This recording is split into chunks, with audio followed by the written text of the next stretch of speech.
Hey guys, welcome back to another video, and today we're in Aerofly. Now, I don't usually make videos on this game, but today they released a new update, and they have a brand new 737-800, as you can see here. They have like over 65 liveries on this plane, so yeah, it's the plane with the most liveries. For this one, I'll be choosing American, where it just, okay, right here. They also have a lot of special liveries like this salmon people, not purple. But yeah, actually, let's go ahead and choose this one. We also have a new navigation menu, as you can see, so flight plans are kind of like easier to do. So I'm currently planning to fly to Philadelphia from Dallas with that I was going to do with the American 737. Yeah, now we're going to do, here is Philadelphia.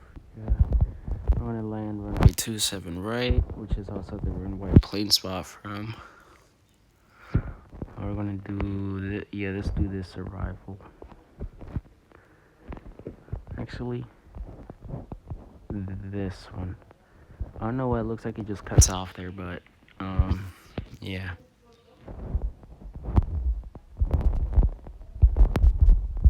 Now the thing is, I don't know how you just. Oh. Wait, what did I just click? Oh. So you can just click this to make like custom waypoints. So I guess this is if you want to do it quick, but I want to have waypoints. So I'm going to just delete the route. Because I'm used to doing the plans like this. So they're going to do 36 right, which is this one. This departure. We're just going to put waypoints down. Now, what you could do like in Infinite Flight, you could import the flights from SetBrief. I actually played this game a lot back in June, but then I deleted it because it was taking up too much storage. I just deleted Infinite Flight and reinstalled it because if you guys have Infinite Flight Pro and fly a lot, you know that it just starts to gargle storage. Like, it was taking up 19 gigabytes of storage. So I just deleted it and reinstalled it because that was just going to be a mess if I didn't. So I just accidentally completely messed up my route. So all I gotta do is just make this the origin again. 36 right, and this is the go. There you go. Now we go and do. Oh my god, what the hell, bro? I keep doing the wrong thing.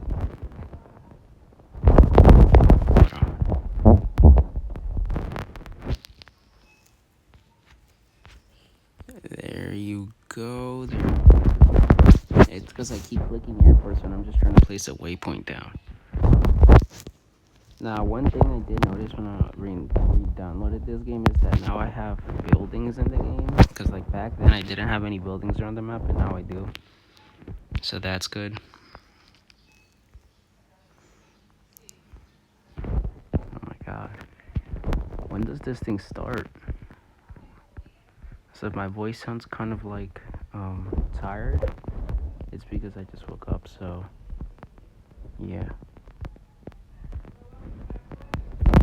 Okay, now we're going to put the arrival runway, which is going to be 27 right. Approach is this one, which just seems to cut off there, but trust me, there's something there. So that's our navigation. That's our route. That's like. So we're gonna go to an airport that actually has new buildings. So Atlanta is a new airport, I think. I think if you check the website, it'll tell you. But yeah, here it is. What I really love about this game is the light reflections. I mean, that's just awesome. It looks good in every game. That looks so PC level graphics. Wait, this game is a PC flight sim too. And this might sound crazy, but I think if you're like on a small like budget, if you're like on a low budget, I would say this is the best flight sim on PC and on. I mean, yes, this game is cheaper. I mean, yes, you do have to buy it.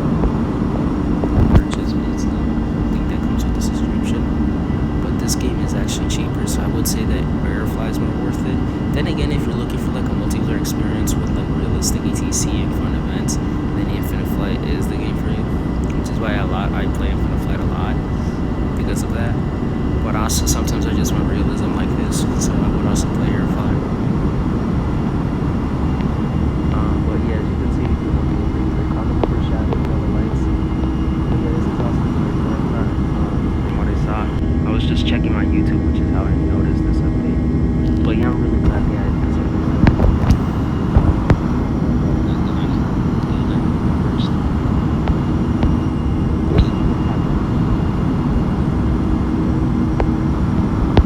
Atlanta, which I need to like. Hold on, let me just set up these conditions real quick. And so yeah, as you can see, we now have buildings. And also, since I have buildings, it means that city lights climb. So like the city lights not rendering a lot more, a lot further.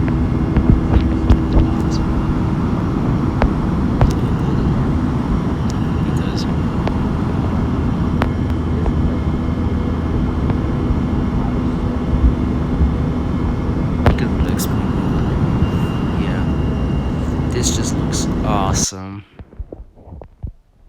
Now, for some reason, you can't spawn out a gate, so we have to go to an airport where you can spawn out a gate. I think Dallas. No, is Dallas one of those flat airports, or is it just like a 3D airport without gates? Because that's this game's big. This is a flat airport. Oh no, it's not. No, it just doesn't have gates. But yeah, that's this game's big problem that you can't. Not every airport has gates. That's a really big setback. Alright, let's just go to Las Vegas because I know that airport has at least some sort of gate. But yeah, that's this game's biggest problem. The fact that not every airport has gates, which means you can't do cold and darks. I wouldn't mind if you could do a cold and dark on the runway, which isn't realistic, but hey, it's better than not being able to do a cold and dark at all. No, Las Vegas is one of those locations in the game that has like a highly detailed city, as you can see. Stop giving me notifications while I'm making a video. But yeah, this is one of those cities where you have a lot of like buildings and stuff. So like you have this beautiful city with that like, it just looks really good. Okay, now we're gonna do a cold and dark. So for those who don't know how to cold and dark a 737, you want to turn on the battery up here. You want to then turn on ground power if available, which 9 times out of 10 it will. After that, first of all, turn on your nav lights. If it's nighttime, logo lights, and yeah. Optionally, you can turn on wing lights, but I'll be turning them on. Turn these electric pumps on. Nah, there's probably a more realistic way of doing this, but I'm just doing it the way I've always done it. Now, one thing I will tell you, do not turn these on, because I had to learn this the hard way. I was flying with these on, and what ended up happening is that I had a depressurization mid-flight. So this thing right here, do you see that small handle? So that small hand right there, that small little pin, if it reaches over 10,000, no, if it reaches over 10,000, no, 13,000 feet. If it reaches over 13,000 or 14,000 feet, it'll start warning you about cabin altitude, which is one of these. It's this warning right here, and that basically means pressurization. If you guys have heard of that plane crash called the Helios 522 thing, it was because an engineer left where is it, this thing on manual, and what ended up happening was I think he left it in manual, and then it couldn't adjust to the air up high, so it just ended up depressurizing, and everyone died to hypoxia. So, well, not died to hypoxia, but they went unconscious due to hypoxia, which ended up in them dying because the pilots also went unconscious. But yeah, do not turn those anti-ices on because it'll just depressurize your cabin, because that also uses bleed air, and bleed air also keeps the cabin pressurized. But anyways, I kind of went off topic there. Turn on your APU. Also, to align these, you want to go back here, and you want to put these to nav. You want to put that one also to nav. I don't know why. I'm not sure if it's because I'm doing it wrong, but sometimes when it does align, actually all the time, the map won't show up. I don't know why that is. That has to be a bug with the game, because I've seen 737 startups in other games, other flight sims, and it doesn't happen. Now, you'll know that the APU is on when there's that middle light that says APU gen bus off. When that shows up, then that means that it has turned on. But yeah, this is the time to align, 23 seconds. Yeah, here are the wing lights. Now, one cool detail is that this game does have the emergency lights modeled in, so if I just turn these on, as you can see, the emergency lights also turn on. Well, obviously, but it's a really cool detail that I normally not notice. But you wanna put those on armed, like in any other plane. But yeah. Okay, so now the APU was on, so you can turn ground power off. The gen bus are the engine generators. So those gen buses, don't worry about them up until you turn on the engines. Not to turn on the engines, what you want to do is come down here, turn on the fuel and put it on idle. That switch down there, put it on idle. Put this middle thing to both, because if you try to start up engine 1, I would assume it doesn't start up because it's only in both. Now you want to put this on ground, it should start up. Oh, no, I swear I feel like I just went too fast. I just skipped something. Yeah, you're supposed to turn on the bleed air because the engines can't start up without bleed air. So you gotta turn on the APU bleed. Those engine bleeds don't matter up until you actually turn on the engines. Alright, let's try this again. So make sure you have the bleed air on, because without that the engines can't start up. So make sure you have that on. Then you put the switch up to idle. You put this on ground, and now the engines should start up. Yep, there you go. As you can see, there you go. So engine 2 is now starting up, and that's how you do it. Repeat, do the same thing for engine 1. Now once one of these engines, once engine 2 or 1, whichever one you started first, says running, you want to turn on that engine's bleed air, so you don't have to use APU bleed air. But do not turn off the APU bleed until one of the engines is running. Okay, so this one is not running, so what you want to do is turn on APU bleed for engine 2. Turn on the second generator, because if you start taxiing and you turn off your APU, then the plane's gonna like power off. Okay, so engine 1 is now on, so you can turn this on and you can turn this on. Oh yeah, I forgot about the fuel pumps. Make sure you have all these fuel pumps to on. You want to do that before you like even do anything else. Oh wait, no, turn this back on. But yeah, you want to make sure you have the fuel pumps on before anything. Like that should be one of the first things you do when you turn on the plane. Switch this to generator 1 because we don't have ground power on. So yeah, yaw damper, make sure you have that on. I'm not actually sure what it does, but yeah, we're just gonna take off from the taxiway because I'm too lazy to do anything. So since we're gonna do that, we're gonna go ahead and turn on the landing lights. We're gonna turn on the strobe lights, the beacon lights, which I forgot to turn on. Make sure that you turn on the beacon lights before you start up the engine.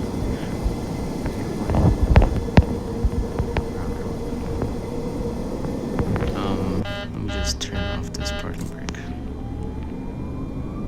But yeah, for some reason the map doesn't show up. I don't know why that happens. It happens on every Boeing, and it's really annoying. Because like when I do it on Airbus, it usually just runs. I don't know why it doesn't do it on here. Yeah, we're just gonna take off from the tags.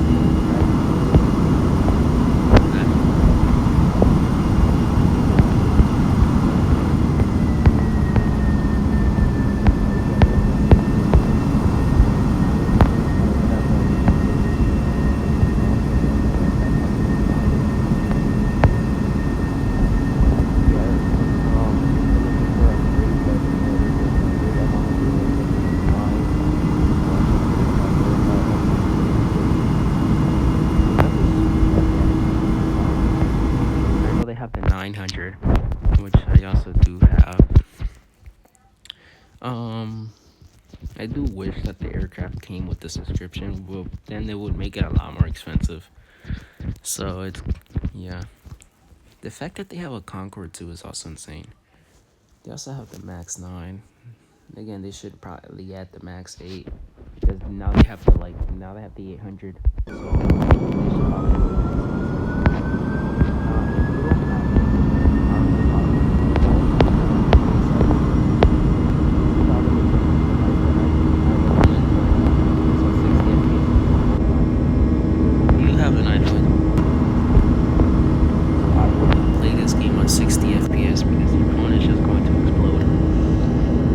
even sometimes when